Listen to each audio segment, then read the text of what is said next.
as a community, we've waited a long time to see ourselves reflected in a garish mainstream rom-com that glorifies a capitalistic fantasy of vindication through wealth and materialism. Okay, I guess I thought you might be able to see, beyond your own snobby tastes. Have we just met? Ha! Look, the reviews have been incredible. It's going to be a massive hit, and that's what makes it great. Wow. Oh my God. It's a game changer, okay? And now, when you or some other Asian American filmmaker wants to make a movie that's more your style, something cooler or more artsy or whatever, and they're suddenly able to get funding, well, they should get down on their knees and bow down to that garish mainstream hit that cleared the way for them. There wasn't a real character in the entire movie. What's a real character? Like a human being with flaws. Okay, so like you? Yes, like me.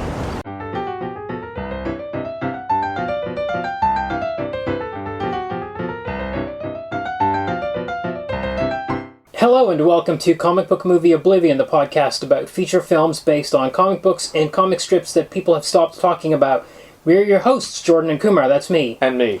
This week we are talking about Shortcomings from this year. Yes, indeed. It's one of the newest movies we've done. I think I mentioned last week I thought it was going to get a wide release in Australia and we'd get to see it in the cinemas, but that didn't happen. It played at the film festival, the International Film Festival. Yes. And then never got a wide release. I think it's still not officially out. Fair enough. Here. And it did the kind of film circuit in early 2023 and yes, then in the US and then... First screened at Sundance in January, I believe, and had a general release on August 4th in the US in 404 cinemas. Okay. So not a wide release, not a super wide release. Yeah, but decent for it's a fine. film of this size. Yeah, for an art house movie, which is what this is. Yeah. Okay, so this is based on the comic by Adrian Tomine. It was originally serialized in Tomine's series Optic Nerve, which was his solo anthology, a bit like Dan Clowes' 8 Ball. Not the last time Dan Clowes will be mentioned. No, probably not. But he started out self-publishing mini-comics in high school. Then he got picked up by Drawn and Quarterly. They were publishing Optic Nerve. And as recently as, I think, 2011, he was still putting out stapled comics. Like, he was dedicated to, I'm going to put it this 32-page stapled thing, where everyone else was switching over to graphic novels, just like putting out these books into bookshops. And he even, I think there was even a strip in there about how ridiculous it was that he was still trying to do this. But he did go for a few more issues. Maybe there was even one or two after that. But they want to pause for a moment to reflect that Drawn and Quarterly is a really great name. It is. For serialized comics. Yeah, it is. They're a publisher out of Montreal. Oh, fantastic. Yeah. So he did, I think, 7 issues of the mini-comics in high school, amazingly. Then he did Optic Nerve, and Shortcomings was in issues 9, 10, and 11, which came out in 2004, 6, and 7, I want to say. And then a year or two after, there was a hardcover and then a softcover collecting that story. Sounds about right. I know that I've seen the year 2007 cited. Yeah, that's like the final issue.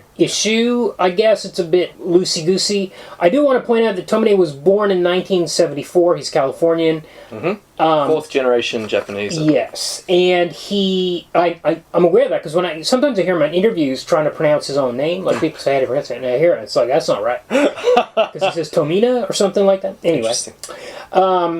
You should let him know. Yeah. I'll call him up. I'll get him on the line once I'm done dealing with Madonna's threatening emails. So what I want to say was he was born in 1974. So he's 5 years older than Brian Lee O'Malley. He's the same age as me. Right. And he was 30 years old when the first issue of this storyline came out, which is the same age as the lead character, Ben Tanaka. Ben Tanaka. He's 30. He is 30. Is that in the comic or? It's in the... Well, we know it's autobiographical. Well, I don't know about that. Sorry, I should... let me clarify that. Semi-quasi autobiographical. What's after quasi? Is there one that's like an 8th? Or no, quasi is 4, semi. No wait, yeah. So is there an 8th? It does. So that we've got little bios. There's little bios of the characters at the start. And it says I just skipped that, 30. didn't I? Of course I did. Yeah. And it says it's interesting that it says their heights and where they were born in these little character. It's like a cast of characters in the opening pages. So he's the same age. I did also want to point out, maybe you should save it to the end, but I'll just go to it now. You read this whole thing, which is 100 pages, and then you get to the author photo at the back, and it's the most shocking author photo because it looks just like the guy that you've been reading about Yes, for it 100 does. pages. I've never been struck by an author photo like that one before. But I will say that he doesn't have one style as an artist. He changes from story to story depending on what the story needs. He does have a little bit of variation. And Who does that remind you of? were you going to say Dan Clowes? I was going to say Dan Yeah, Clowes. so it's a little bit like that. Not maybe. Well, he did this comic about his marriage before he got married. I think it was called Scenes from an Impending Marriage, and there's a little bit of like a chibi, a super deformed style in that. I think. You know, sometimes some of his earlier comics I find are. Like, there's no grays in this. It's pure black and white. Any suggestion of gray is actually just cross-hatching or something like that. There's no zipatone or anything to create actual grays in it. Right. Where some of his earlier comics, I think, had more and they were a bit stiffer. That might have been because he was earlier, you know, he was less experienced as an artist at that stage. Of course, around this time or afterwards, he started providing illustrations regularly to the New Yorker. Yeah, that's right. Yeah, around this period. I don't know if he's had any covers, but certainly there's a lot of interior illustrations. We've got a whole hardcover book somewhere in this house of like all his photos for the New York, and that's pretty old now. It's probably out of date even. Okay, so we'll talk a bit about this story. Good. It's about this guy, Ben Tanaka. He's 30 years old. We don't know anything about his parents. No, I that's don't think we right. get a single detail about where they are, what the story is. But we'll talk about some of the other characters' parents. He's in a relationship with this girl named Miko, and it's pretty bad shape right out of the gate. Like it's from the first thing you see them. There's an amazing opening page. So I've read this several times. Maybe 4 times now. And I keep forgetting about this opening. You get this opening page, you get the scene of this woman, Asian, talking to her grandfather, who runs a fortune cookie factory, and you're like, what? We all know that fortune cookies are not Chinese. I was like, okay, this is weird. And then she's talking about how she doesn't connect with her grandfather, and then finally she did, and realized that she says literally that the fortune cookies are a metaphor. And then I was like, I don't remember this comic being this bad. Like, this is really bad. And then you turn the page and realize he's watching a movie, and you see the look on his face. And he's horrified. He's so bored at this terrible movie. And I was like, right. And it's a very clever thing because you can't tell that it's... Well, it's the only part of the comic where captions appear. Yes, that's true. It's the only part of the comic. But you think it's just going to be a comic with captions going into it. It is quite clever. Actually, he does this... There's 3 chapters because it's 3 issues, and he does it 3 times. And I got hit in the head every time. He fooled me every time. So the second time... You're at this bizarre performance art thing. You don't know what's going on. It's this punk show. There's naked people running around doing handstands and bizarre music. That he really depicts the music in this weird, funny way with the doodly sound effects and stuff in the background. And then the last panel, you see Ben's horrified face as he's watching this. So there's jaw slack. And then the 3rd chapter, you're seeing all these images of Miko, and they're like... it's interesting. It's just like, oh, you're seeing her at different times or whatever. You're not really sure. And then you turn the page and realize they're looking at photographs of her, and it's Ben's reaction to him. Anyway, they're watching this. He's horrified by it, and Miko is one of the organizers of this Digi Asian Film Festival, right? So it's not even film festival, it's digital. And he is, in the car ride home, he can't muster up any compliments for the people there who've organized it. In the car ride home, she's like, what's the matter? Can't you say anything nice about it? He's like, this movie was crap. Yeah, he's contemptuous of the whole thing. Yeah. And she's like, are you like, it's like you're self-hating? Yeah. And he's, there's a really funny line in there where he says, I'm ashamed to be, she says, it's like you're ashamed to be Asian. He says, afterwards, I'm ashamed to be human. Yeah. So it's really negative, nonstop. This is really interesting. Yes, it is. In the way that it never lets up. So their relationship is in pretty rough shape already. There's no, at least at this point, no moments of tenderness that we see between them. And it's really acerbic. They're really at one another's throats almost. Yes. You can see the tension. Yeah. Like it's rippling between them. Yeah. Like they are exasperated with one another. Yes, and sometimes he'll attack her, and then she'll be like, she's like, you're trying to push my buttons all the time. She's like, you're right, I don't know why I do it. So she turns it on herself. And then they kind of like, he's like, yeah, I should get a hold of myself. So they're kind of maybe a little bit aware that they are doing it. But another thing he'll do is he'll attack someone, and they'll defend themselves, and he'll say, why are you attacking me? And he does it all the time. That's consistent. He's very passive-aggressive like that. Yes. But people are always cutting him off mid-sentence. That's another thing I noticed, like, all the time. He can hardly get a sentence out before somebody stomps on his line. Anyway, so his thing is, I work in the industry, but he actually is a manager at a movie theater. Yeah. He complains about everything, as I said. He gets these DVDs in the mail. He's unhappy with the transfer of them, that kind of thing. He's that kind of guy. Yes. So... Yes, he doesn't come... He seems to be a cinephile. It's never really established, but he seems like the annoying kind of cinephile. Very much so, yeah. So he's not... He as you say, whining about the quality of the transfer of the DVDs that he's ordered in the mail. He's not coming across or as... like that there were no extras or something like that, yeah. Yeah, or there was no extra special features. Yeah, that kind of thing. He's not coming across as a kind of fancy cinephile who cares about alternative cinema, who cares about... No, I think that's actually a little bit different in the movie. I think he's a bit more of a cinephile. Yes, which we'll get to. I agree. We will get to that. Okay, so... He's just contemptible. Okay, so Mika, yes, absolutely. He is totally... You're never on his side in the whole book, and even at the end when you find out that... Well, major... we didn't talk about pause the podcast, but we should really pause the podcast because I'm going to spoil a lot of stuff. Yeah, okay, pause the podcast. We're going to spoil the shit out of this. I'm going to spoil it right now. So if you're back, here come the spoilers. At the end when we learn that he's been betrayed by Miko... unforgivably betrayed, really. Yes. Miko lied to him about a pretend job that didn't exist. And still lying to him at the end. So she could fly... she didn't even own up after the big confrontation. Yeah. She's lied to him about a job so that she can go and live with a man who she'd already been involved in before she'd even left California, and they'd been doing photo shoots in their own flat, in their own bed, and he recognises the bedspread in the photos, and the bedspread is this star pattern that appears on the front of the comic, and it's just the most appalling betrayal. Yes. Like, Miko is like scum for doing this. Yes. And yet... I was never on his side.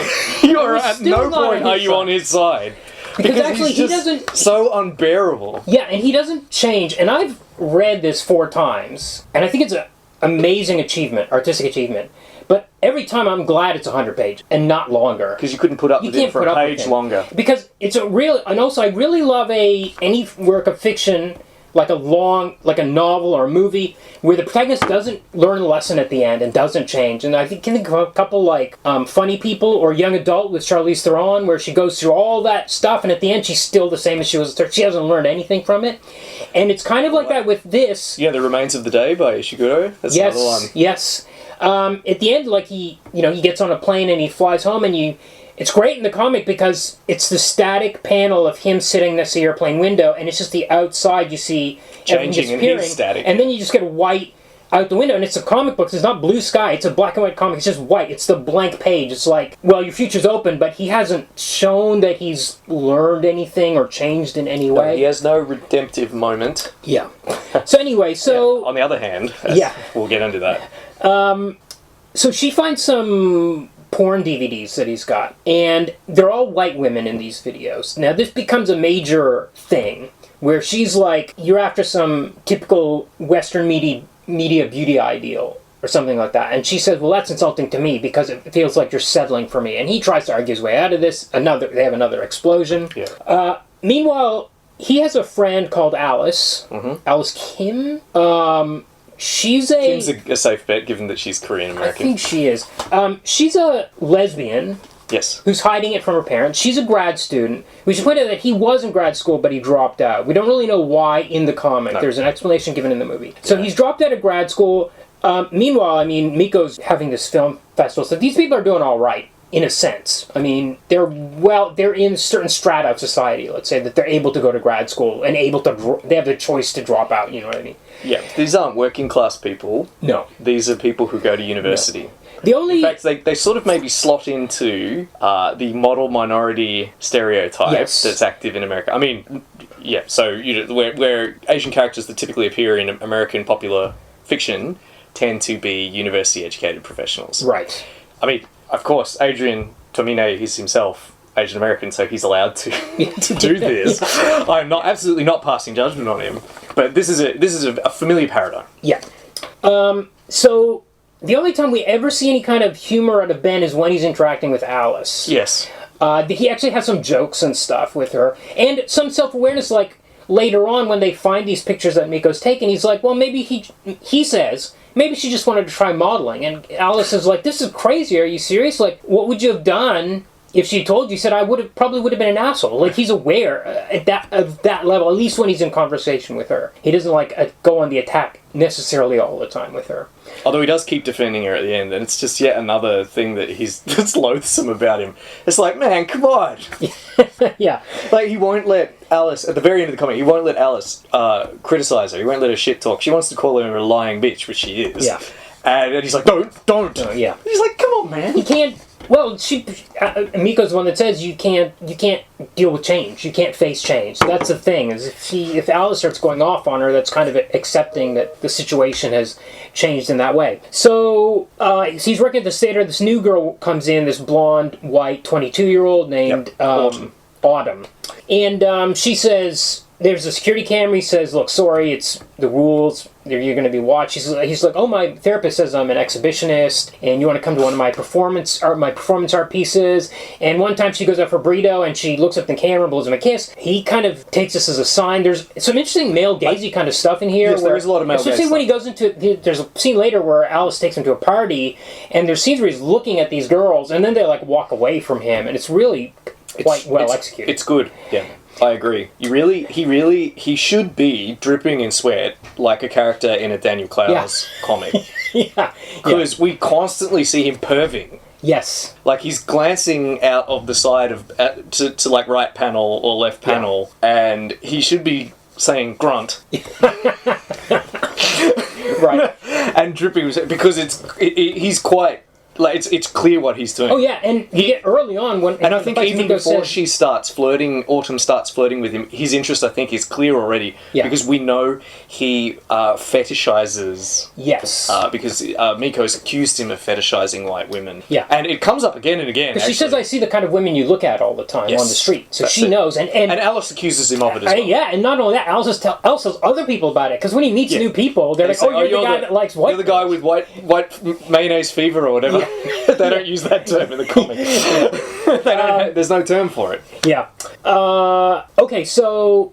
Yeah, so this thing with the performance artist. But anyway, Miko gets an internship in New York for 4 months. Yes, which as we know is not...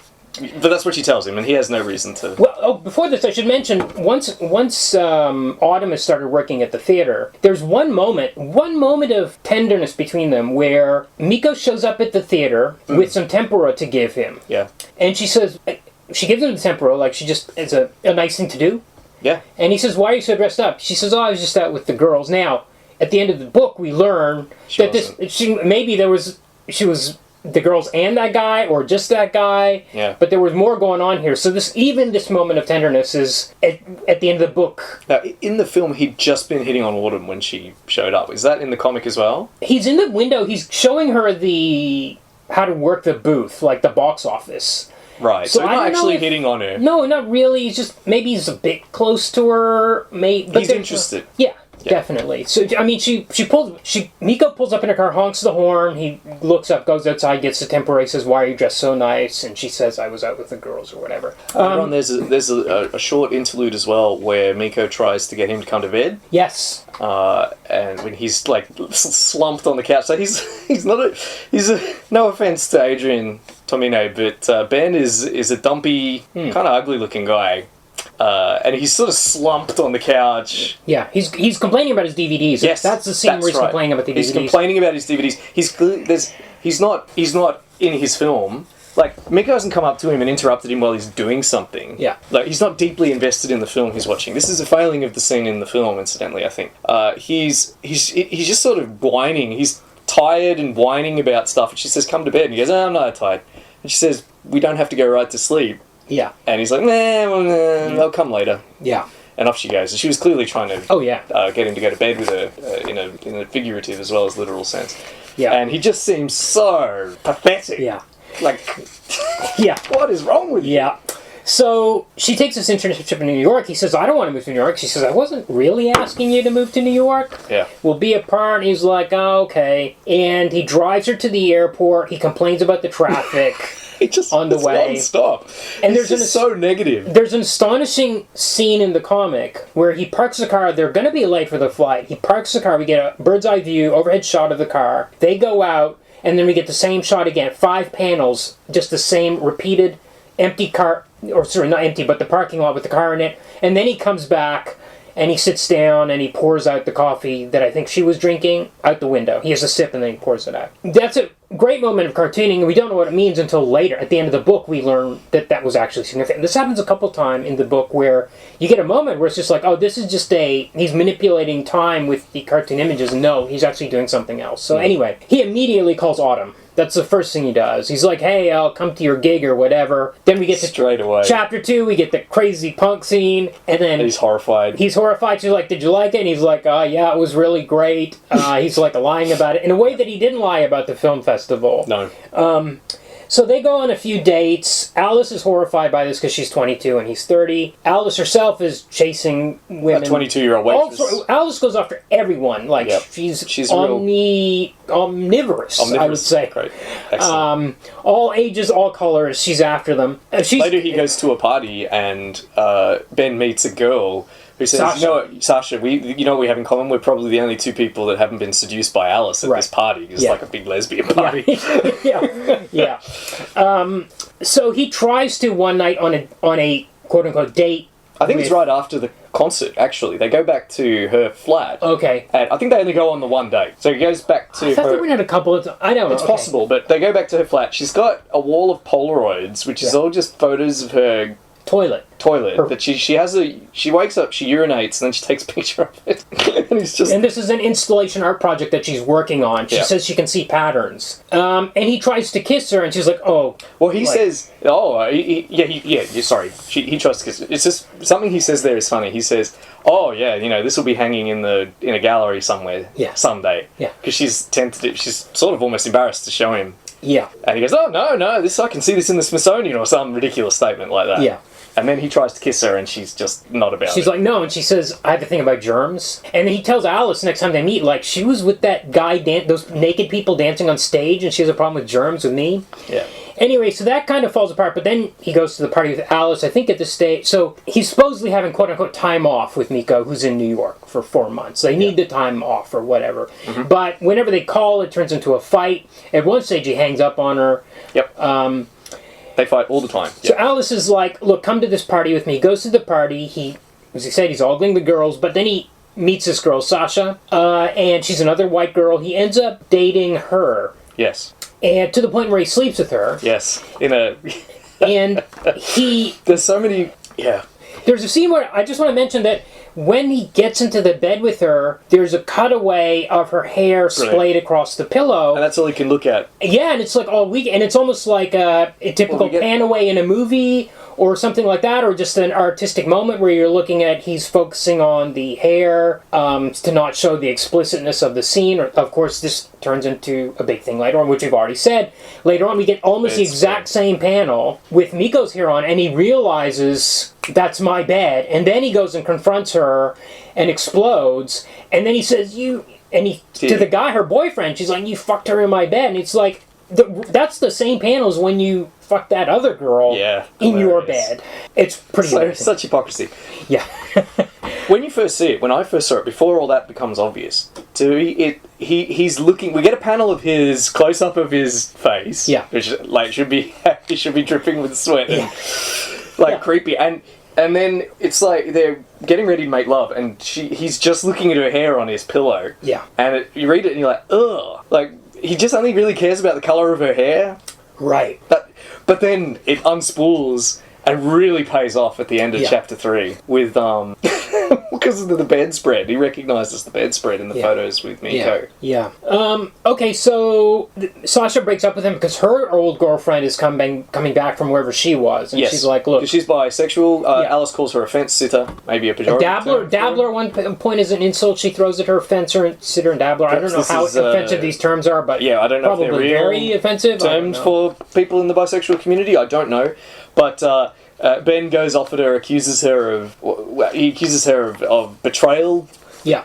He always turns it on them. Whenever. Meanwhile, he's been technically cheating on his own his still girlfriend Yeah. with Sasha. And then when she breaks up with him, he goes on at her about the betrayal of her leading him on for several weeks while she was waiting for her other girlfriend with whom she'd had a messy breakup to come back. Yeah. And you just want to slap him. Yeah. You just want to reach into Absolutely. the comic and slap him. Absolutely. So that relationship breaks up. Meanwhile, Alice had gotten into an altercation with someone at that party who was a friend of a waitress that she had a fling with. Yes. And broke up with. Although A 22-year-old waitress that she was pursuing at the same yes, time. and that had was pursuing all the- that was getting quote unquote attached. So that's why she dumped her.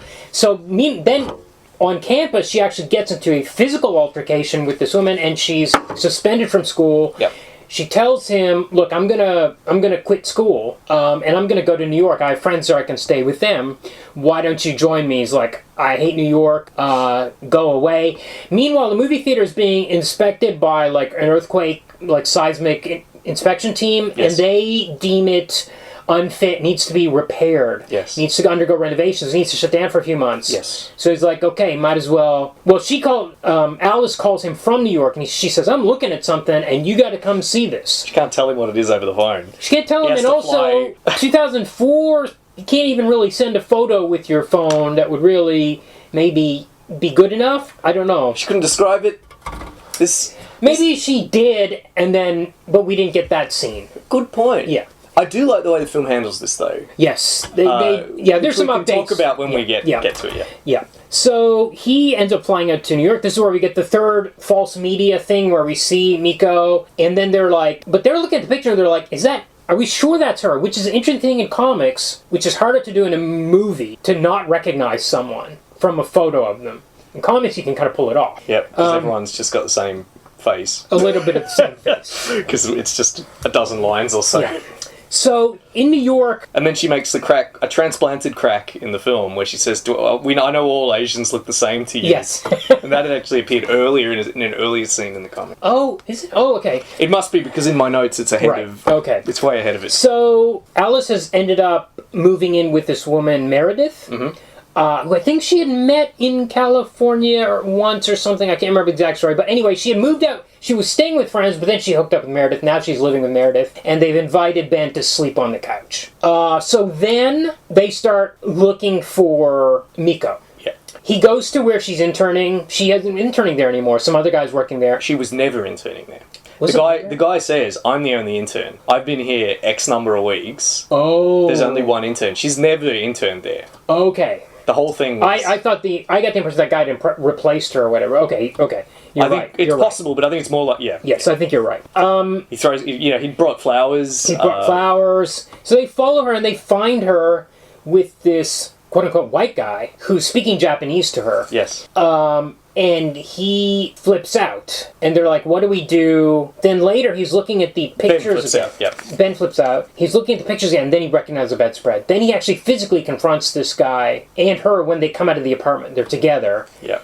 And she's like, what the hell are you doing here? And the white guy goes into this kind of karate pose for a second. And he's like, do you want me to call the cops? She's like, no, it's all right, whatever. Miko and Ben have a big confrontation where finally, they lay out the horror of their relationship. And she's like, you're depressed. You have negativity issues, self-loathing issues. Mm-hmm. You trapped me. You refused to change. She said, in the comics it says, I felt sympathy for you. In the movie she says, I felt pity for you. I don't know if there's quite a difference, but when we talk about it, they're so close that every time a word was different, I picked it up. For sure. Every time. I was like, oh, they changed sympathy to pity. Yeah. Anyway, and then we learned that at the airport she had asked him, can you say one thing to make me want to come back? And he said, that's on you. And that was what had happened in those 5 overhead panels where we're just like, wow, somebody's really good at showing time passing here by repeating this panel. No, there was like a ulterior purpose to... Well, she was at that point going to New York to a fake apprenticeship that didn't exist to spend time with a guy with whom she'd already taken photos. This is contemptible behaviour from her. But he's doing the same kind of stuff. And as you said earlier, I never feel like I'm on his side. I don't feel like I'm on Miko's side. And I feel like this is a great reveal because it reveals that Miko, just like everybody else in this comic, is gross. Yeah. Everyone in this comic is just a horrible person. I don't think with Meredith. very No, few Meredith exceptions. is. Meredith, is not. maybe not. And I don't think Autumn is necessarily bad. She just makes bad art. Yeah. Well, that's pretty much a crime.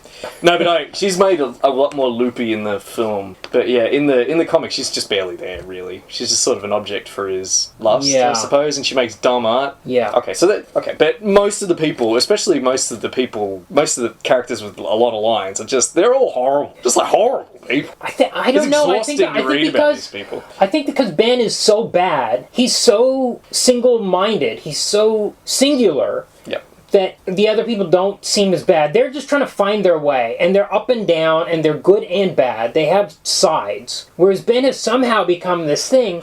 Ben doesn't get very many redeeming moments, does he? Incidentally, I don't know. Yeah. I mentioned the parents before because we learned that Miko's parents in the comic have died in a car crash, so she's got a trust fund. So she's like well off from this trust fund. She can kind of do what she wants. So she has no parents. Alice's parents think she's straight, and there's a scene where she takes Ben to a church function pretending to be her boyfriend. Yeah. But he's Japanese, so that turns into that explodes into a whole thing as well. Well, it's a bit of a sequence. It's a funny sequence. Yes, it is. Nothing. But really. it's interesting too that that's supposed to be an ideal relationship.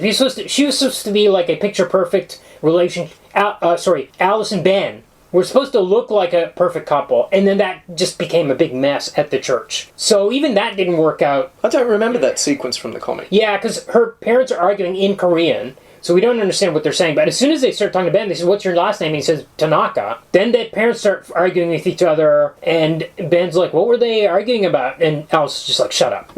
Like that. Because he was Japanese. Yeah. Because of the history of Japanese colonialism in Korea. So as you said, we get the big explosion. He feels he's leaving the apartment where he's living with Meredith and Alice, are sleeping on the sofa, and there's a great moment where he looks in their room. He's going to say goodbye, but he just sees the 4 feet on the bed. Their legs entangled, and he just doesn't. He leaves. He writes a note. He writes a note, and then he leaves. Yeah. And then we get the scene on the airplane where it's taking off, as I described before, and the view out the window onto the white unknown where you don't know. And where he's static. Yeah. You know, his image doesn't change over 5 or 6 panels. Yeah. The world it's changes. just the view through the porthole, through the window on the plane that Yeah. changes. Yeah.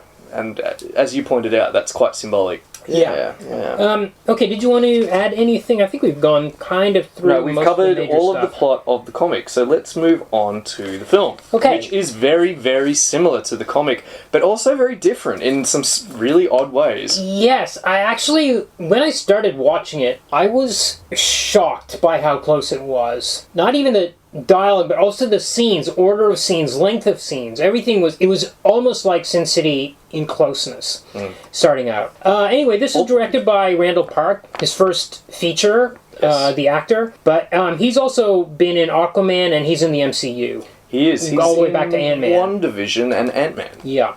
And maybe one other, I'm not sure. And he's just, for me, he's a very familiar face. Yeah. Oh, yeah, he's in tons of stuff. Yeah. He was Asian Jim in The Office. Right. Right. So he's one of those, hey, it's that guy. Yeah. You know? Yeah, absolutely. So this is his directorial debut, and he does a cameo, which I'm not sure was necessary.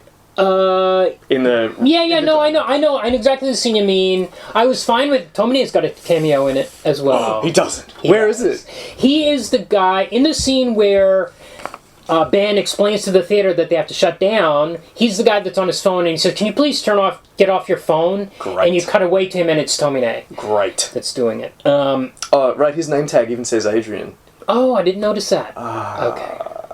Okay, so... So this film starts strong, with a frankly hilarious piss take. I love this opening because it was like, how are they going to do this thing, which is... The like melodramatic... the Fortune Cookie Factory movie, with its which is cliche. really bad. It's not like It's Joy meant Luck to be, Club. yeah. It's like something... It's a really bad local digital thing. But they've turned it into Crazy Rich Asians, which is a movie I saw and disliked immensely. For all the reasons that Ben Yes. in this movie dislikes it. Yeah, so already I really love this, like, oh my god, it's fucking hilarious. Yeah. Well, it's basically the beginning scene of Crazy Rich Asians where Michelle Yeoh buys the hotel Yeah. that she's been kicked out of, and they do it, except it's the end of the film that they're watching. Yeah. And it's the exact same scene, Yeah. but just lampooning it. And the audience absolutely loves it. Yeah. In the comic, he's like, they were just pretending to like it because they have to support Asian cinema or whatever. Yeah, they're just and he responding. does make that accusation here, but he it does. plays it a little bit different in the final moments of the movie, which we'll get back to. Anyway, Yeah, it gets a standing ovation. yeah. So Ben is played by Justin Min, who is in all 30 episodes of Umbrella Academy. So he is. He's So in he comic is. book So there's- adaptation royalty, and he's also on one of those like. He's on some. I found a credit for some kind of Wolverine audio drama, No kidding. doing something. I don't know. Wow. I want to point out that this movie is 90 minutes as well, which to me was like, oh, 3 chapters, 30 minutes each. I was like Doesn't into quite it. work out that way, though. No, but I was into it. Movie is written by Tomine himself. Yes, he wrote the screenplay, that's Yeah. right. Yeah. And he executive produced. Yes. Okay, so... Oh, and we've got lots of title cards, which are done in the same font that... I don't know who designed the Shortcomings font, but that appears throughout. Yes, it's odd. In the comic, it's just chapter 1, chapter 2, chapter 3. Yeah. But in the film, we have Oh, there's lots of... Yeah. sort of names. Acts? Yeah, names for each one. Yeah. Yeah. Like vignettes, sort of like segments, and Yeah. they each have a name. Yeah. So here we learn, as they're going home, she introduces him when they're exiting the cinema. She says he's a filmmaker. And you're like, what? Okay, weird. Okay, maybe we'll get back to this. We do get back to it later. Yeah. He's not really a filmmaker, but that's what No. she describes him as, interestingly, to other people. They've been together for 6 years, we learn, and I think in the comic it was 2 years. Okay. I don't know if I'm misremembering that. Yeah. But as soon as they come out, they're actually laughing with each other. There's like some joy Yes. and tenderness before Yes. things turn sour. Every time things are going okay. Well, not every time, but they start out going okay. Yes. And then things go downhill because he ends up going on this track. Yeah. Well, So it plays out a little bit differently. Interestingly, I watched this with my wife yesterday, and she said the one thing I didn't like was this actor was kind of two-dimensional. I was like, well, actually, he's got one more dimension than Ben in the comics. absolutely he does. He's likable. He's got a characters little in bit. this- He's a little and bit. it's probably partly the charisma of the actors themselves. Yes. And I think their performances, and I think maybe perhaps partly the way it's directed, Yeah. and even maybe scripted. The characters are more likable in the film than they are in the comic. Yes. And it's an interesting choice. I have a feeling. I don't know. I have a feeling that the actor who plays Alice, Sherry Cola. Sherry Cola. I've had a hunch she was ad-libbing some of her lines. Or most because of them they were real. Some of them were really snappy and sharp. Right. Because there's a line. Well, maybe Tomine scripted it, but like there's a line when they're in New York. Ben says to Alice, "I liked you better in California." Yeah. In the movie, he says, "I like you better in California." She says, "You're about the same." She says that in the movie. Yeah, that's right. In the movie. So that's like and there's another line. Oh, so when he leaves the party and he's saying goodbye to Sasha in both the comic and movie, because it's almost the same, he says, "Come to the movies, come to the cinema, I'll let you in for free." And they said, "Get you free popcorn." In the comic, she gives a really funny line about his come on lines. Yep. In the movie, she says, "You spit so much game effortlessly." Yes. Which is something to me would be like a really hip actress would come up with on the spot. So it's supposed to be ironic, I suppose. But actually, you kind of buy it because Justin H. Min is a good-looking guy. He's very good looking. This is a handsome man, and he's charming. He has that smile. It's very easy to see how he's getting along with these women. You know what I mean? Like with Autumn and Sasha. You know how it's. So this is a very different spin. So even though quite a lot of the scenes, as you pointed out, and an enormous amount of the dialogue is straight from the comic, it's almost like watching a Funhouse Mirror version of it, because everyone in it is so nice and good looking. Yeah, and he'll say a line and laugh. Yeah. As if he's making a joke sometimes, or like they know it's. Whereas in the. Whereas he's so sour he's so- yeah. and dour Yeah. in the comic Yeah. that you absolutely know he believes Yes. this contemptible garbage that Yeah. vomits from him constantly. Whereas Justin Min is chuckling afterwards. He tosses his boyish hair. Yeah. Like And that line where, in the comic, when he says, what if she told you she wanted to be a model? I would have been an asshole. Plays out very differently in the comic, because it's the only moment where he has self-awareness, really. And in the movie, it's just like another moment of him, he kind of knows what he is sometimes. So, so that's a big... I found that really hard to come to grips with. Yeah. So it has the effect of when Miko and Ben have their fights, it feels a bit forced to me. Like, it feels contrived. So well, they have to build up to it, for sure. I feel like there's not enough build-up. Right. They just snap into it the way they would in the comic, I feel. But because in the comic they're negative all the time, whereas in the film there are moments of levity and kindness and laughter and love, that it seems like their fights just come out of nowhere. Okay, here's my take on it. When I read the comic, and I reviewed this 12 or 13 years ago on Deconstructing Comics, I was like, I can't believe that they're still together. After 2 years, I was like, why are they together? There's no moments of happiness between them. Sure. There's no physicality, except for the tempura scene. Like, why are they together? I couldn't buy it. This time I could buy it, but I felt like the relationship was brittle to the point where, okay, they have moments, but then it explodes very quickly. So they're on the cusp of it being over. So I actually did buy it in the movie. All right, that's more. We'll just have to agree to disagree. They feel they feel contrived to me. Okay. To match the story beats of a different medium, which wasn't working for me. But I'm glad it worked for you. Okay.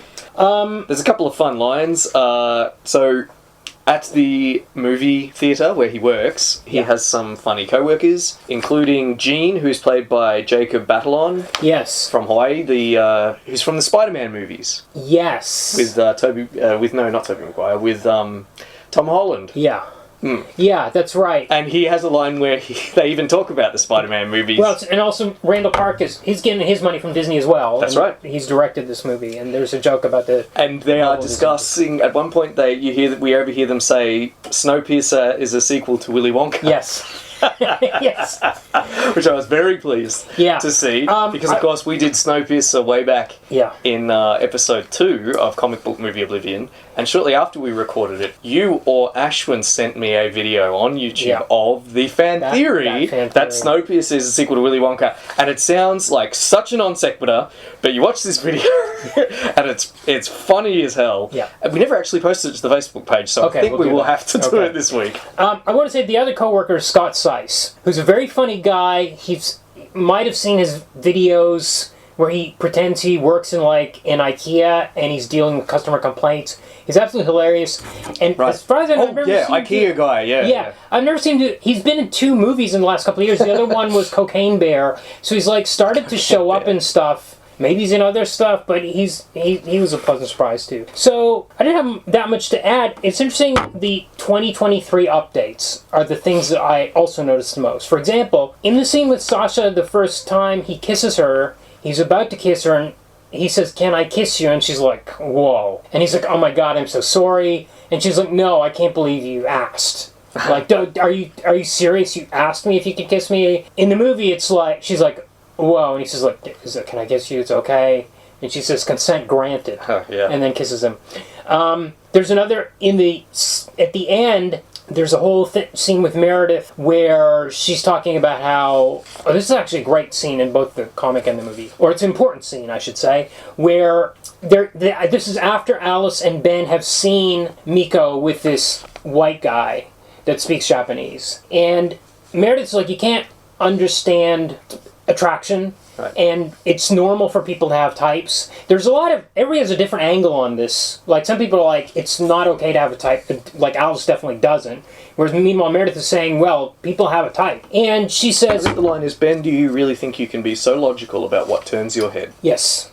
And Ben is like, well, when a white guy wants a Asian girl, that's he's like a pedophile. Yeah. Whereas if it's a Asian guy and a white girl, it's like good for him. He's saying all this stuff out loud. Yeah.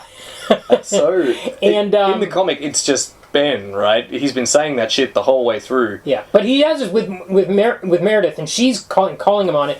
But in this one, she says to him, "I don't think a cishet male should be passing judgment on like other people's that is an sexual interesting feelings update. or something You're like right. that." There's a few bits of lines like that. Oh yeah, and when he goes to the film office where he thinks he's interning, the guy says, "Have you been? Maybe you've been catfished, dude."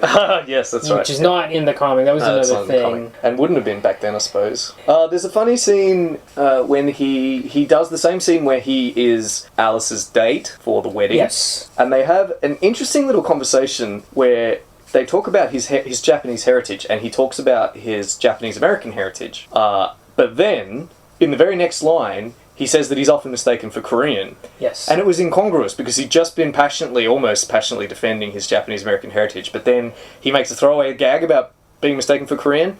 To me, it It's was in a the little comic odd. too, where he says, "I've been mistaken for Korean." But You're kidding, does it really? Yeah, I'm because pretty I figured sure. it was a joke because Justin Min is Korean, is of Korean background. No. I think that's actually a moment. All right, citation needed. Yeah, it will be. Okay, hang on a second.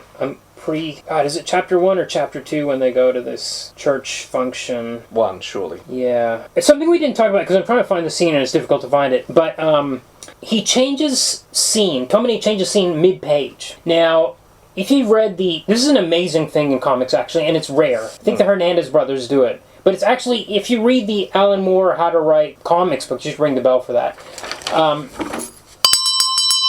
He says, when you change scene, do it on the next page. Yes. As a rule. But no, he does it all the time. There's never any issue with the flow. It's just like, you're in the next scene. You get a cutaway to someone cooking or something. It's just really obvious. It's really well done. Oh yeah, so here it is. He says, "Why don't we just say I'm Korean while we're at it? Really make their day." She's talking about her Alice's present. She says, "All Asians might look the same to you, but my family would spot your Japanese ass a mile away." That's where the all Asians look the same to you line is. Yeah. But there isn't something about him being mistaken for Korean, which I think is because he's a Korean actor playing a Japanese character. Right, gotcha. It's just a little nod. Yes, okay.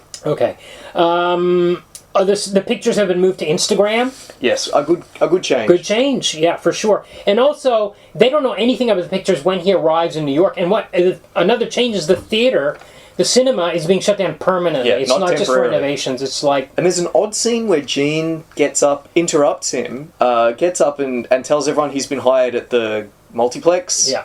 And gets them all jobs, and they all just walk out and leave Ben standing on his own. And it's odd. I can only think that it's been put in there to make Ben look like more of a loser. Right. Because he's supposed to be a loser. Yeah, right. Yet he never really seems like a loser. Because first of all, he's very handsome. Yes, and he's got nice... He's actually into the cinema. Yes, that's right. Good cinema. Yes. He's watching... He's a proper cinephile. He's not complaining about his DVD extras. He's watching classy black and white films. He's watching Ozu. that make and him he's look watching, like... Faces. Yep. And yeah. It makes him look like an auteur. Yeah. Not like an otaku. And right? we learned that he went to university for 2 years and tried to write screenplays. He tried to make a film and it all fell apart and Plus, then he quit. he's well dressed. Like the clothes he wears are nice. And here's another thing. They spend a lot of time in very glamorous locations. Now, this is a really baffling change for me. Their flat is really, really, really nice. I think it's her flat. It belongs to her father, who's still alive here. He's still alive. He's an alcoholic, but he has given her a trust fund. Yep. So she's loaded enough that it's her apartment because at the end, he's going to get Alice kicked says out. you're going to have to move to a different. And he's late with his rent as well. Yeah. He's been late with his rent in the past, so he rents it from his girlfriend's dad. Yeah. Yeah, sure. That's kind of pathetic. But on the other hand, visually, what we're constantly seeing is two very attractive people in these very attractive surroundings. Yeah. And then they go to like cool places too, like a cool market. Even the cinema looks kind of not Art Deco, but looks kind of fancy. Yeah. In an old-fashioned kind of way. Yeah. It looks like the kind of place where your cool mate would work. Right. Say. Right. When Ben tells Sasha about him dropping out of university to try and write screenplays, he's very charming about it. He has a line about it. And also they're in a really nice bookstore. Yeah. Like, this is a nice location. This isn't some grubby location with grubby people leading grubby lives. Yeah. part it's of it is very glamorous. Yeah, Tomine is sparse about drawing the backgrounds in a lot of scenes. That's part of it. I don't think he was trying to say that they're not well up, but he just doesn't depict it because it's not the important thing. And I feel like it kind of undermines. You know what? The thing you said about him being well dressed is interesting to me because he's got his uniform that he wears at work, the white shirt and tie. Yeah. And when Autumn invites him to her performance art thing, He just wears. she says, it might be too weird for you. She says the same line in both, the comic and the movie. And in the comic, you really get the sense that he comes off as a conservative dude that would not be into anything alternative, right? And in the movie, it plays a little... You just get a sense that it's a little bit different. Like Yes. in both, I think he says, "Why do you say that?" But in the movie, I'm not sure why. Like you're right, he comes across as kind of a cool guy, laid back guy. Yeah, cool not an and laid uptight, back. not an uptight guy that would feel out of place in an alternative gig. A guy who maybe would be okay with going to this. It's a bit weird that she says you might be weirded out by it. And I feel that's one of the things that makes his rants, which are occasional in the film, they're not constant. I think because he has so many moments. They're all where the same rants, though. Yeah, they are the same rants, word for word. Yeah, and it makes them. Yeah, but I feel like the way his character is represented through the performance of the actor, through the nice sets and the nice clothes, it makes his rants seem weird and out of character. And like the fights, I wasn't buying it. They feel like they come and go, and they're just sort of like tossed off. And then the film moves on. I don't get the same sense of relentless negativity like I get from the comic. I think you might be onto something. Because I think, the rants make sense in the comic because the guy only has he's only in rant mode. Yeah. He's not in any other mode. Yeah. He's in self-loathing, negativity, rant mode all the time. Whereas in the movie, he kind of flips a little bit. So it's like, what's causing the flips? Yeah. By the way, his name is Ben Tagawa. Oh yeah, not Tanaka. And I don't think you could sell a movie with Ben Tanaka in it. This guy in this comic, you cannot watch this guy on screen. He actually reminded me a little bit of, I think in the movie maybe more so, he's a bit like Larry David in Curb Your Enthusiasm, where he's kind of right. Like, when at the start of the scene, he's right. He's making a complaint that's kind of right, but then he just goes on and on. He goes too far. He takes he goes way too far. He might start off with a thing like, I'm suspicious about this guy's attraction to Miko. Okay, yeah, I agree. It's a bit suspicious. This guy speaks Japanese, like, what's his deal? And then it just goes... And then he just goes on and on about how they're pedophiles. Oh, and then he's like, oh, so you're okay with people having sex with animals too? It's like, what? Where are you going? Stop! Curb Your Enthusiasm. Now, we are absolutely on the same wavelength because I've written Asian Larry David in my notes. So I think the movie version is a bit like that, where Larry's like a likable guy sometimes, and he's like jokey and laughing, and then he goes too far with something. Okay, so it plays out almost exactly the same. We get the... yes, up to a point. But then we get happy ending. Yeah, a little bit. Okay, so we'll get to this. So he comes to New York without seeing the pictures. He just comes because the theater is closed permanently, I guess, and he's like, well, I got to do something, so I'll come. And Alice invites him. Does invite him, which she does in the comic. Which she does in the comic, correct. But it's just a more normal invitation in this case. Like, you just got to get out of California. You don't have a job. You're stewing in your own juices. Yeah. You got to come. Just come to New York. It's the greatest city. Yeah. So he goes, and then it plays out a little bit differently, but not by much. So then at the end, there's a party where Meredith is, like, welcoming Alice into her life. She's going to move in. Almost word for word from the comic, once again. Yes, from the comic. But at this point, in the movie, Ben leaves the party. And Alice chases him out and says, where are you going? He says, like, I'm going to go pack my things, get ready for my flight home. He says, you're not going to run through the city and try to win her back? And I was like... at this point I was like, okay, it's just a line that, okay, fine. He's like, no, I'm not going to do that. Next day, sure enough, he, maybe even with the suitcase, runs through the city to her apartment. And I was like, are we really doing this? Like, but actually it doesn't play out like that, because he sees her, he sees Miko with the guy. It's just as bad in my opinion, because this is a redemptive moment for him, because going and confronting her would be a shitty thing to do after their final fight. But he sees her happy with Leon... Lucas, who's a ridiculous character, incidentally, in the film. But don't worry about that. He sees her happy with her, and he decides not to pursue her, confront her, with her life, interfere with her life. Which is presented very much as him having learned something, which is a departure from the comic. And as you said, there's something definitely admirable about finishing a story like this without the protagonist having learned a lesson. I mean, learning the lesson. Yeah. It goes right back to the Greek tragedians, right? You're supposed to learn a lesson. And ironically, I suppose, I'm way less happy with him learning a lesson Yeah, well, than I am with him not You know learning what? The thing I was okay with it because it wasn't he didn't actually go in there and talk with her and win her back, which would have been an absolute violation of everything in the comic. Sure. But I agree. He doesn't. He looks. But he's having his cake and eating it too. We're having the pursuit. The problem I have with the pursuit is that the breakup in the movie is actually way harsher than it is in the comic. Despite it being almost line for line, at the end she starts laughing, and he's like, "Why are you laughing?" She's thinking, "I'm never gonna have to go through this shit again," and she's laughing about it. I'll never have to listen to this again. And this is the last time. And she starts chuckling. Yeah. Yeah, and it's really harsh. And also he says, "How's the internship going?" And she says it's going fine. And he says, still sticking with that story, which he doesn't say in the comic. He never confronts her about that bit at all. No. So it plays out. He does ask her how the internship's going. She says fine, and he just leaves. Yeah, he just leaves. Yeah, it's for our benefit. Yeah, yeah. And it's an odd change. Why? I think it's meant to make him a little more. I think some of these tweaks are to make Ben a little more likable. I agree, or more proactive, because he's really proactive is good. Yeah. He's it's a thing. The whole point is that he can't face any sort of change. So I don't think he would really. That's a point that he would tackle on in the comic. Yeah. So I think it's the problem with me with him running to her is after that fight, would you run to try to win her back? That seemed really makes sense. final. She was laughing and saying, "I never have to listen to this shit again." I would be like, give up on that one. That one is over and done. So it's a bit crazy to me that he would even consider it. But again, I was glad it didn't happen. I was a bit unhappy with the final shot of him looking out at the Golden Gate Bridge. Yeah, and Alice's voiceover. Alice gives a voiceover like, you gotta change and your whole life is before you and all this kind of stuff. And that was very Hollywoody. Very Hollywood. Like, we need to put a bow on this thing and agreed. And show that he has at least a potential for change, whereas in the comic, we don't know what's actually going to happen to him at all. He's not the kind of guy that you get the sense that he enjoys the beauty of nature, or the engineering of the Golden Gate Bridge. It's just there so that we have an uplifting, an ersatz kind of happy ending, a mildly uplifting finale that shows the potential for change. Very formulaic, I felt, and disappointing. And the same with The Pursuit.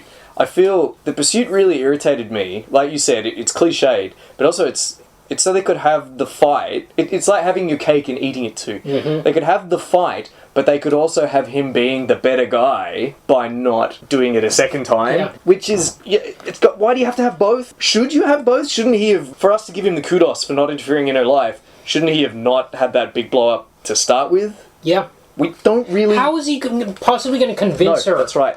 What could he possibly say to win her back at that stage of the game? So I find Interestingly, in the movie, she never says... We never had that thing in the airport where I asked you, say one thing to make me come back to you. So that's not even an element here. It's like really... final. But he does, like, he leaves a post-it note just like in the comic, and so like, it's amazing how close it is. Except for these little bits at the end, and the voiceover from Alice, who is maybe she's actually found she's settled down. Yeah. Like, finally. So now she's a voice of wisdom. I don't like that either. I feel like that was less pronounced in the comic, where everyone's just kind of like a jerk. But Alice settles down, and now, despite her decade of loose living, chasing and discarding women, now because she's been in a serious relationship for a matter of weeks, she's Yoda and passing judgment on him and imparting wisdom. I didn't buy it. I found it grating and annoying, actually. Okay, so I think that's about it. I did want to... So I actually listened to my podcast from 13 years ago. I listened to Ghost World from 1 year ago. That's an odd choice, but okay. No, I could talk about why I think Ghost World is... Okay. But you go first. But I just wanted to... I wrote down a thing which I said, and I must have thought about it before I said it. There's no way I came up with this on the spot. But I'm just going to put this out there. Great. Something said by 38-year-old me. A work of fiction only needs a likable protagonist if you want it to be enjoyed by the intellectually deficient. That could have come straight from Ben Tanaka himself, Kumar.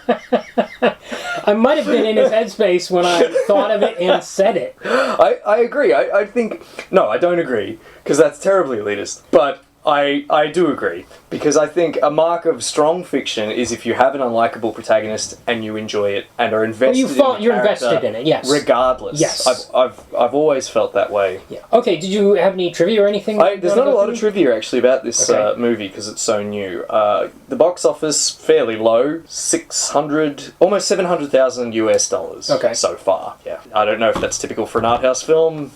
I think they kind of these days expect them to make some money off streaming or stuff like that. For sure. Yeah. For sure. As I said, fairly limited release in the US and internationally.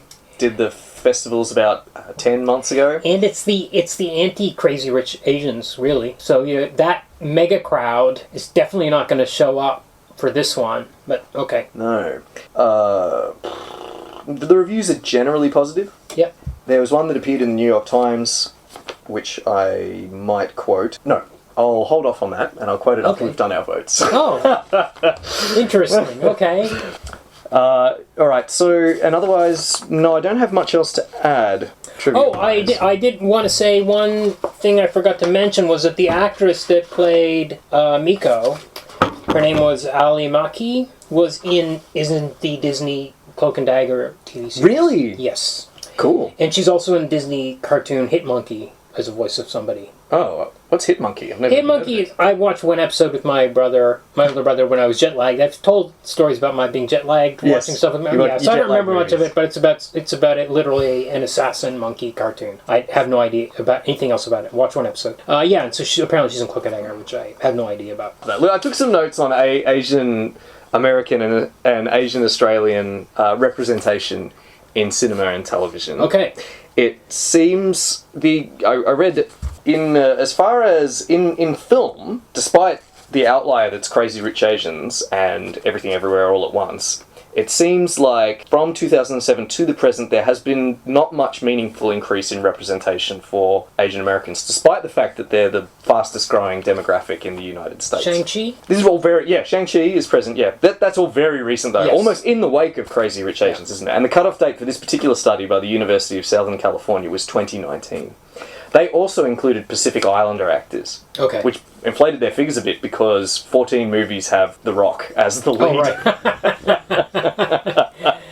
And I pointed out that we still have Asian characters who end up being played by white actors. Yeah. And mentioned two examples from comic book movie adaptations. Tilda Swinton as the Ancient One. Yes, to not anger China. Yep, and Scarlett Johansson in Ghost in the Shell. Yes, we'll be getting to that one as well. And there have been many attempts at making Akira with an all-white cast. That's true, that you're have right. fallen apart, yeah. On the other hand, streaming is doing much better. Yes. A significant increase in Asian characters from 3% to 16% over the course of 2007 when Netflix first started to 2022. Okay. Although 90% of these most visible characters still tend to be of light or medium complexion. So Northeast Asians, fewer Southeast and South Asians. Yeah. So we still got a long way to go. Yeah. But films like this, tedious as they are redressing the balance. Right. All right, shall we do our votes? Yeah. Very good. All right, comic. Kumar, obviously it's a yay for you. It's a yay for me, but as I said, I think the cartooning is masterful. I think we didn't really talk about it. The tightness of his line work is amazing. All that stuff appeals to me. As I said, at the end of page 100, I'm like, this is a good ending, and I'm glad it's not 20 pages longer or any longer than this. It's the right length for it. It's an interesting kind of character study. Some bits are hard to believe, like I said, like about that relationship actually surviving for 2 years. Right. Right. But I guess she says she was staying with him out of sympathy, and he can't face change. So maybe that's what it was. Maybe it was all right for a while, and it's only absolutely. Although it's hard to imagine because he never really seems to have any moments of likability. Yeah, did he turn at some stage? Perhaps. It's interesting. Perhaps. Okay. I'm gonna guess you're gonna say nay. Well, that's a good guess, Kumar. Okay. And if you'd asked me a week ago, I probably would have said nay. Okay. But as time has gone on, I've leaned more and more towards yay. Okay. So I would have been a hard nay when I first read it. Okay. It reminded me of Ghost World. Okay. A lot. Okay.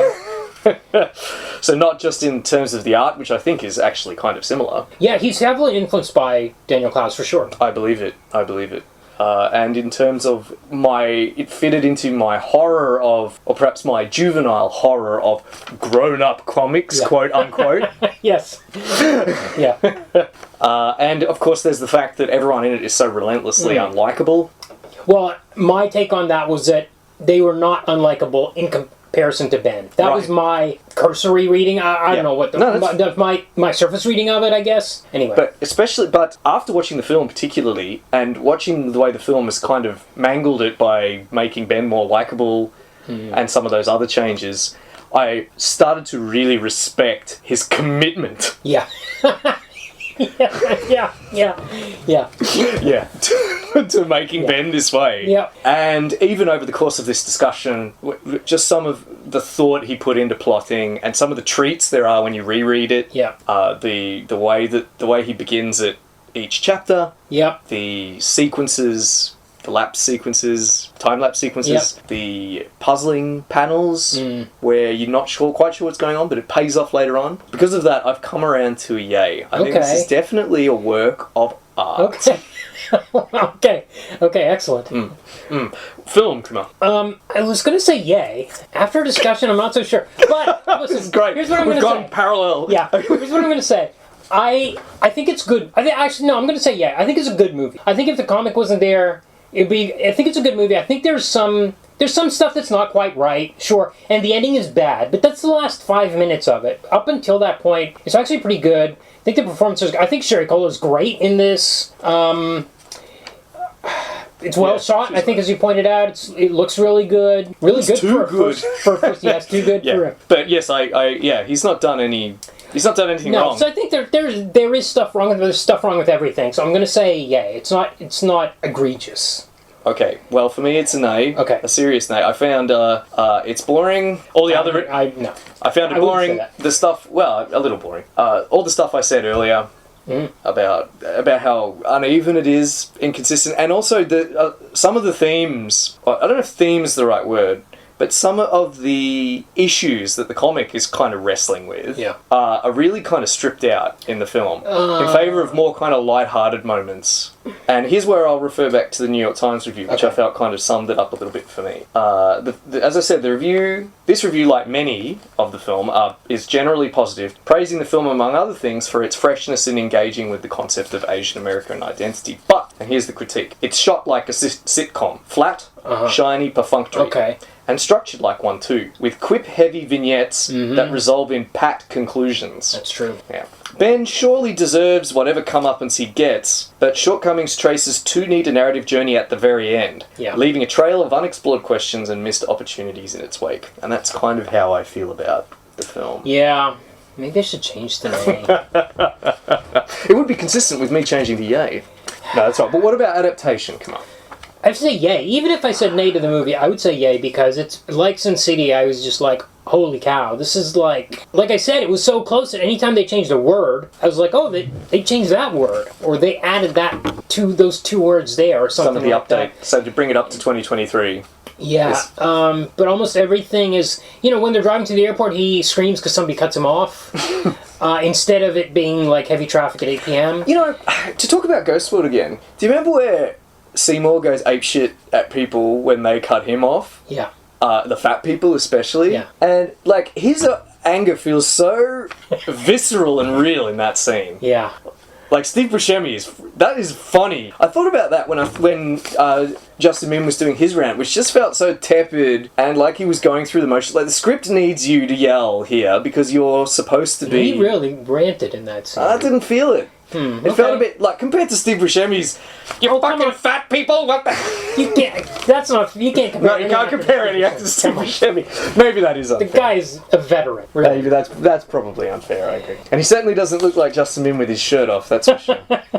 Oh yeah, that scene was when he takes his shirt off and she notices how fit he is. Yeah. This guy's done 30 episodes of Umbrella Academy. Come on, they should have not shown him with his shirt off. No, he needed to keep his goddamn shirt on. Yes. He needed to be wearing a baggy t-shirt. Yeah. Because that scene in the comic is excruciating.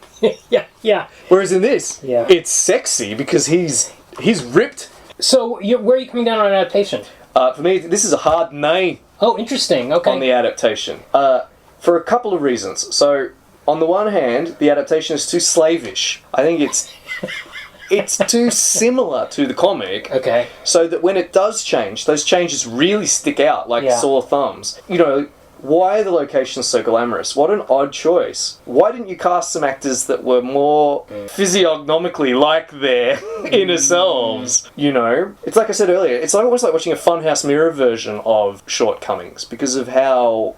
That's fair. That's totally fair. Also, I feel, in another way, I think this... Now, I've mentioned my horror of grown-up comics, but I think this is a grown-up comic that works. I hate to say it, but, you know, in the comic, we have these panels where Ben says something grotesque, and you can linger on it. You know, this is the strength of the medium. Yes. You can take your time and read through it, and be like, oh my god, he really just said that? Yeah. In the film, it's what these lines are often just because he's speaking quickly, because he's supposed to be animated and ranting.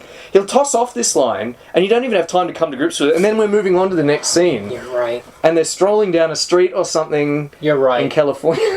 I hate being right. You're right. You're totally right. Because actually, yeah, that's exactly what I was talking about. Changing scenes mid-page in the comic that he's so good at that's part of it. Is you're forced to stop and read what's been said in the previous scene and process it.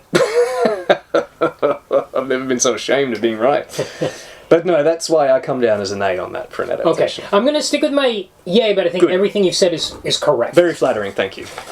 Because I do think maybe I should change. No, stick to your guns, man. Okay. It's good when we disagree. Okay. Anything else about it? I did want to say one other thing. I learned yesterday that this is not the first Tomine adaptation. There was a French movie that came out in 2021 that adapted 3 of his stories from Optic Nerve. Whoa! Yeah. And I'd never heard of it, and it wasn't listed on IMDb as an adaptation of a comic, and I went down a rabbit hole and discovered it. So that's out there, and it will get covered at some stage on this podcast. Now, I did take some notes about Asian American and Asian Australian. Something else about Optic or Ghost World or Daniel Clouds in there? Like I said, I mentioned it. I was struck by, as I said, this is it's like when I read Ghost World, I was like, oh my god, this is all my worst nightmares about what I thought grown-up comics would be like. All the ones I picked up in the comics library at Melbourne Uni when I was 18 years old and dropped like a hot coal as soon as I opened up and saw all this dialogue about relationships. But as I said, this I felt was there was some similarities to Ghost World. So obviously they're not, and in fact you could even say there's some similarities to Scott Pilgrim, because they're not adolescents, you know, but they still have, they're a bit shiftless, a bit rootless, kind of stumbling through life and trying to figure out how to be I don't know if being an adult is correct, but be a whole person, be a real person, you know. Do any of them figure it out? Maybe Alice does in the film, but the others maybe not, especially not Ben. And of course Daniel Clowes wrote Ghost World. Yes, and was nominated for an Oscar for it. Indeed he was. and just like Adrian Tomine wrote the screenplay for this film. And in re-listening to our podcast from about a year ago, Daniel Clowes' first draft was a very faithful adaptation of the comic. Yeah, right. Which he tossed out. Right. I'm not, you never, maybe, I mean... Yeah, I know where you're going. Okay, please visit us on Facebook. Come see the Snowpiercer and Willy Wonka theory video. Yes. Don't forget to rate, review, like, subscribe. And subscribe. Yes, and visit the Patreon. You can also email us when my inbox isn't stuffed by Adrian Tomine and Madonna. I do check emails. There isn't I think the link is in the show notes for the email address for the show. Next week, we will be doing Howard the Duck. It's the 50th anniversary of Howard the Duck in the comics. Great comic book. Awful movie. Sorry, I've spoiled our votes already, but there you go. And I'm super looking forward to it. Yep, this will be really something. And a big difference from the last 2 weeks of growing up comics, I guess. Comics. Yes. All right.